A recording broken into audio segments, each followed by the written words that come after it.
now I'm just gonna be able to just like pop down my guys, and it's gonna be crazy. Because once Chivalry gets on the field, Chivalry is crazy, guys. That card's a little nutty. Like if this card literally, instead of just saying this Chivalry cannot be targeted by opponents' runes, it really should have just been unaffected, and this card would have been nutty.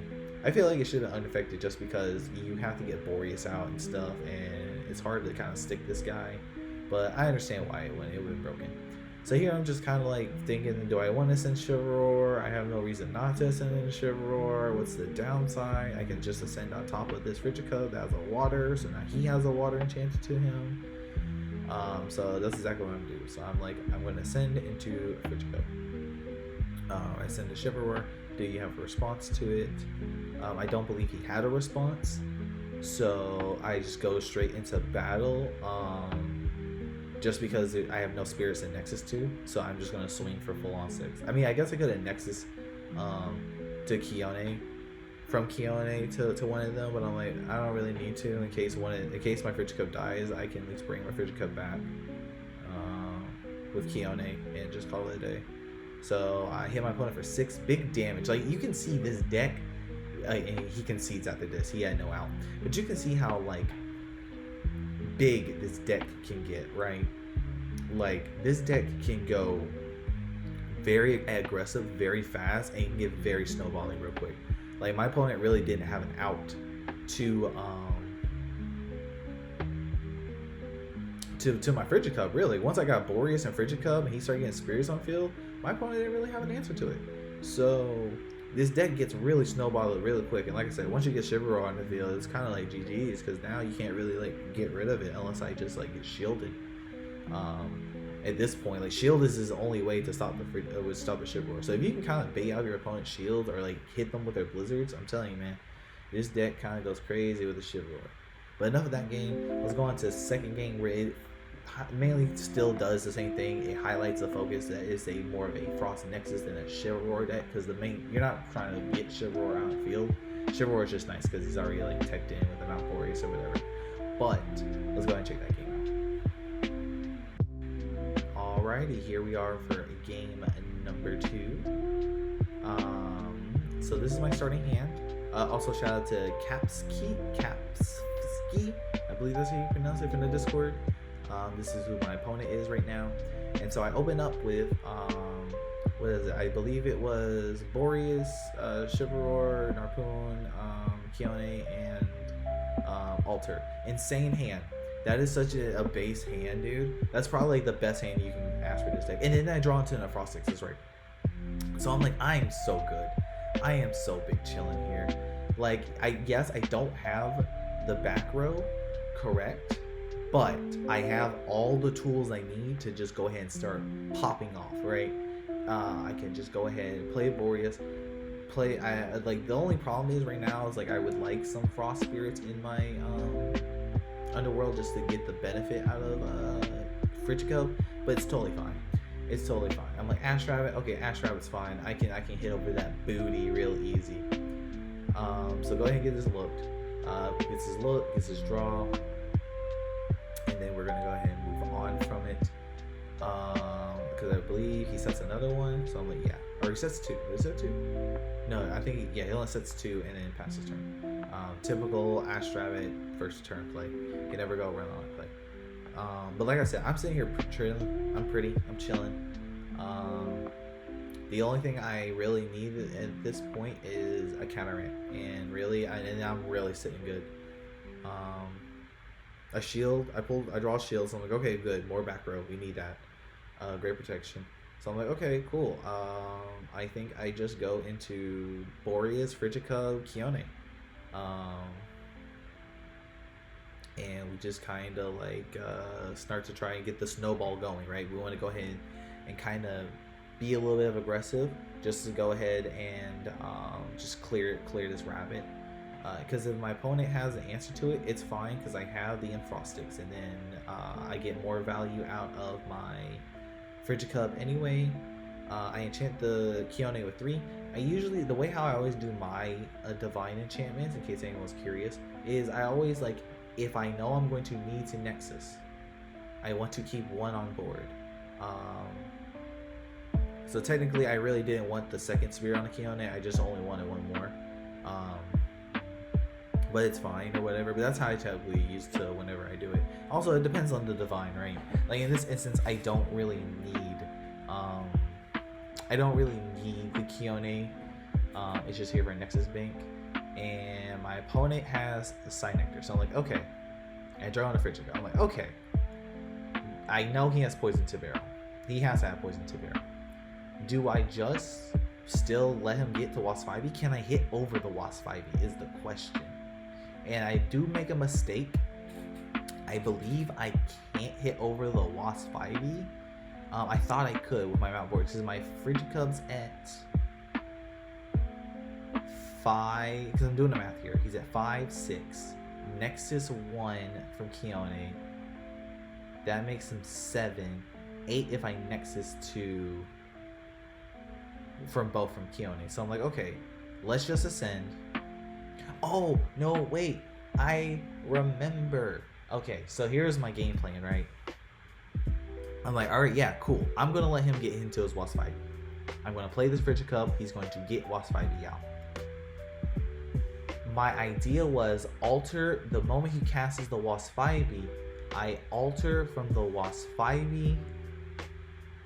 I alter from my Kione, Nexus to another Frigicub, and I'm going to change it to defense position. But I misplay. I misplay super hard here.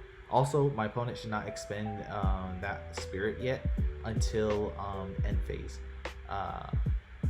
Yep, so he gets his Wasp 5e out, and like, okay, he has 8 attack, 1 defense. I can hit over this.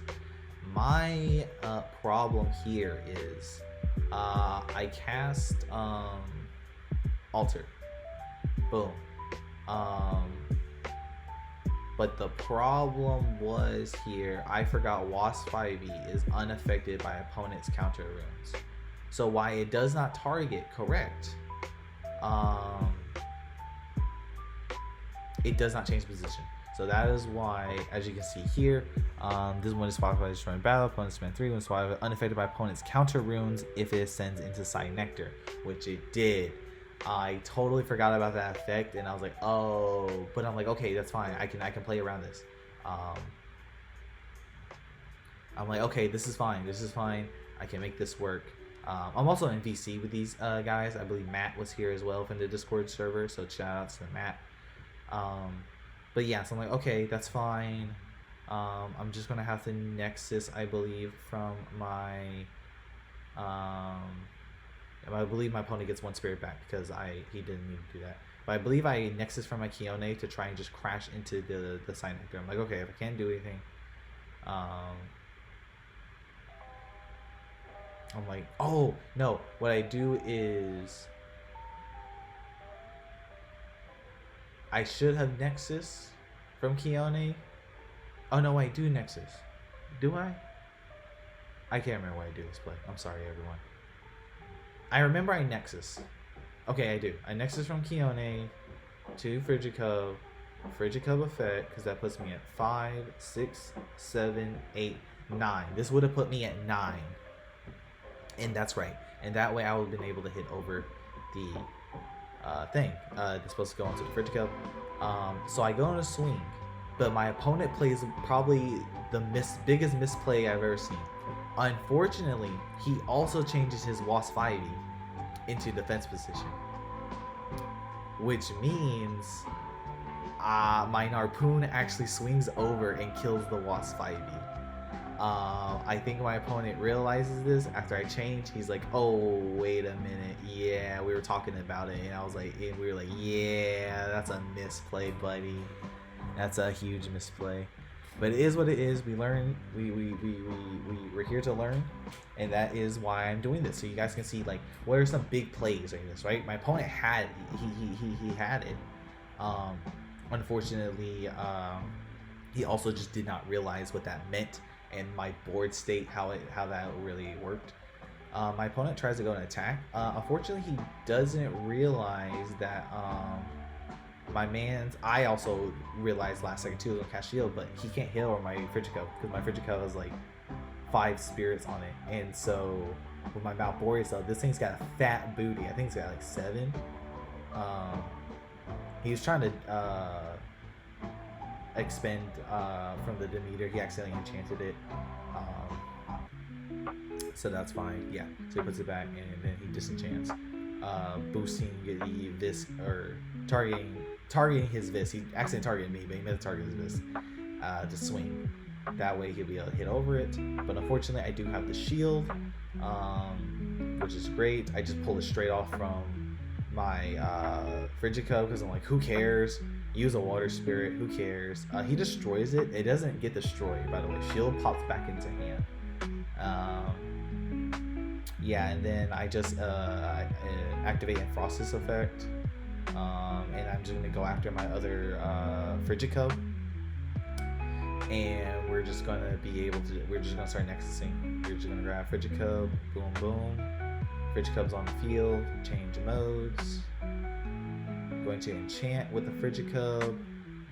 I'm enchanting with water because I don't need to enchant with Frost. Nexus from Frigicub to Frigicub. Now I properly enchant that Frigicub. That's basically what I did on the last time I did this. So now he's properly enchanted. I just Nexus 2 over to him because then I get 1 extra spirit, so that means both of them have 3. And then I can just Nexus to 1 from that Frigicub, get him 4, get him back to 3. We're looking pretty good here. Boom, and then manage, and then we get 1 more. But you see how this deck gets snowballing. Like if you let this Frigicub get spirits on board, and you can kind of stick them on board, you kind of go crazy. The Frostix helps out because I can just bring Frigicub back onto the field. I could start, especially with my Keone, I could just start doing the Nexus stuff all over again. So it's really good. And I swing in for big damage here also. I swing in for what? 3, 4, 5, 6, 7, 8. I swing in for 8 damage in total. Like, it is crazy. My opponent here concedes. He has no out. I mean, I had the extra Frostus in case he did destroy something. He had Poison Nectar. I don't run Nog. My next card would have been Harpoon. But overall, great games. But yeah. So, I love this deck. I love this deck so much. I love Chivalror. I love Frigicub. I love Frostix. I love Frost in general. I think Frost has done a pretty good job of finding a way to identify itself as the underworld kind of element type. You want your spirits, you want your Elestrals, you want all that stuff in your underworld so you can use those resources later. But yeah, thank you guys for checking out my Frigicub Frost Nexus Chivalror deck. Hope you guys liked it. Hope you guys enjoyed it. Let me know how you think. What would you change about it? Would you guys have done some different plays? Would you guys see that I did wrong that I could do better? Let me know in the comments or whatever. If not, appreciate you guys sticking around here. I don't know how to end videos, but hey, keep it real, y'all. All right, I'm out.